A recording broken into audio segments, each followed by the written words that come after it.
Okey, baiklah. So, kita dah berada pada modul kedua. Kita tahu bahawa kita perlu ada mesej yang betul untuk disampaikan kepada market yang betul. Sekarang ni kita nak tahu apa itu market ataupun audience yang betul. Okey. Okey. Jadi macam saya terangkan sebelum ni, message medium market. Jadi untuk modul kali ini kita akan go through secara detail kenapa kita kena kenal siapa pelanggan kita. Jadi mungkin anda tertanya, macam saya kata sebab ni terlampau apa nak kena pelanggan? Apa faedahnya? Okay, kita kena ingat bahawa kita kita buat pemasaran ni dalam dunia maya, alam maya. Kita tak bertemu secara bersemuka. Jadi benda-benda ini sangat-sangat penting. Okay, konsep-konsep ini sangat penting. Okay, alright. So, apabila kami reka sebuah iklan, okay, as a marketer viewpoint ataupun apa yang kami buat bila kita nak reka sebuah iklan, ni contoh saya lah. Bila saya nak pancing dalam satu lautan audiens yang besar, adakah saya menggunakan jala? Kan jala tu saya boleh terus dapat lagi bagus kalau guna jala. Lagi bagus guna jala. Tapi bila kami reka sebuah iklan, ni konsep yang marketer buat adalah, ni marketer secret satu lah. Okay, marketer secret satu, fokus kepada satu segmen pelanggan dan fokus kepada satu masalah saja. Contohnya lah, walaupun produk anda tu boleh menyelesaikan 5 masalah, kan, 5 masalah, anda fokus kepada satu masalah. Kenapa kena fokus kepada satu masalah? Kenapa kena fokus kepada satu masalah? Kenapa tak boleh kita nak fokus 5 masalah? Contohnya lah, saya ada buat untuk klien saya, Bidara. Dia jual produk Bidara. Produk Bidara ni banyak manfaat dia. Contohnya untuk mereka yang mengalami gangguan-gangguan, okay? And then secara tak langsung dia ada manfaat dia lah, ada 2-3 manfaat. Tetapi bila saya reka sebuah iklan, saya kena fokus pada satu segmen di mana mereka yang ada gangguan. Saya tak fokus kepada mereka yang ada masalah kesihatan, contohnya sakit kaki ke, sakit dada dan sebagainya. Walaupun benda tu boleh melegakan. Okey, khasiat daun bidara tu dia boleh melegakan. Contohnya kalau kita sapu pada dada, dia boleh melegakan sakit dada dan sebagainya. Saya boleh buat. Tapi bila saya sampaikan mesej tu, saya kena segmentkan dia. Maksudnya saya first untuk mereka yang mengalami masalah gangguan, kedua untuk mereka yang mengalami masalah sakit dada. Okay, and then fokus pada satu segmen pelanggan. Okay, kenapa kita kena fokus pada satu segmen pelanggan adalah supaya kita boleh buat satu copywriting yang berfokus. Jadi bila kita balik pada kita punya konsep tadi, bila kita nak bagi satu mesej yang betul kepada target audience yang betul. Yang tu konsep dia. Okay, jadi kita tak rap sekali. Kita tak gunakan jala, kita gunakan pancing. Okay, alright.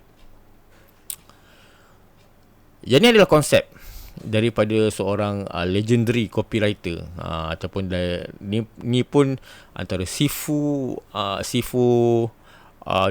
marketer online lah. Nama dia Gary Halbert. Marketing tips from the late great Gary Halbert.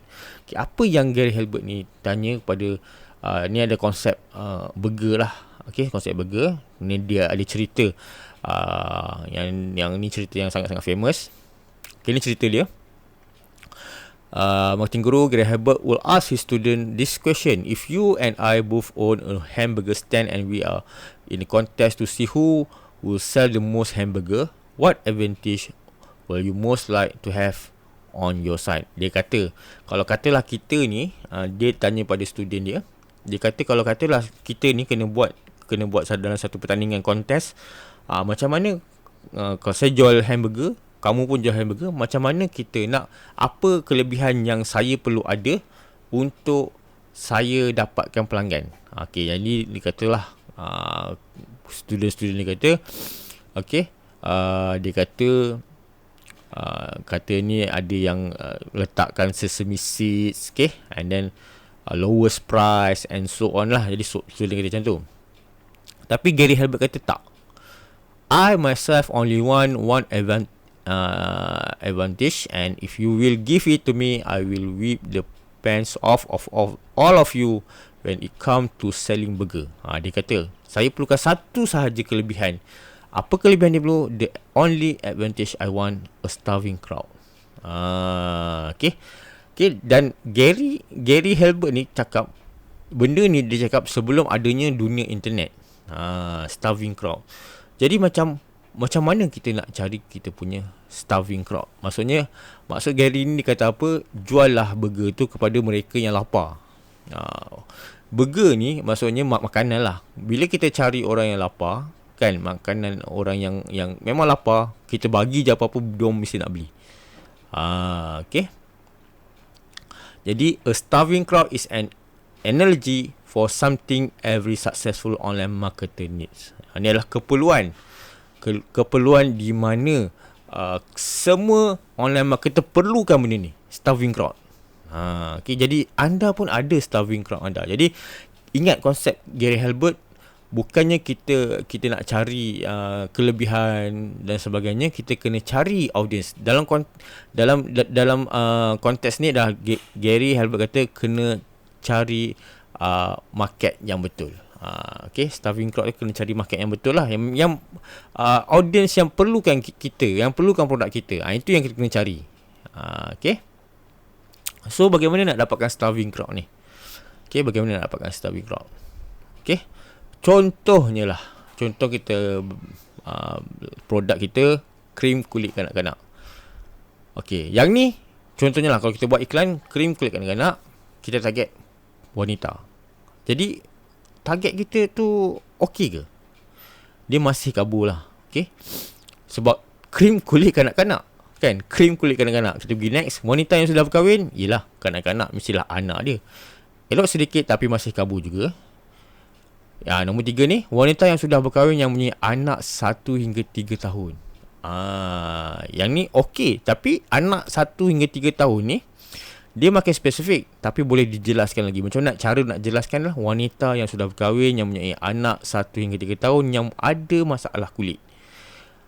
Jadi semakin spesifik dan jelas, inilah pelanggan yang laparkan produk kita. Jadi kita kena cari pelanggan yang ada pelanggan wanita yang ada anak berumur 1 hingga 3 tahun yang ada masalah kulit. Okay. Sebab apa? Ini marketer secret. Okay, message akan lebih mudah disampaikan jika kita bercakap kepada market yang lebih spesifik.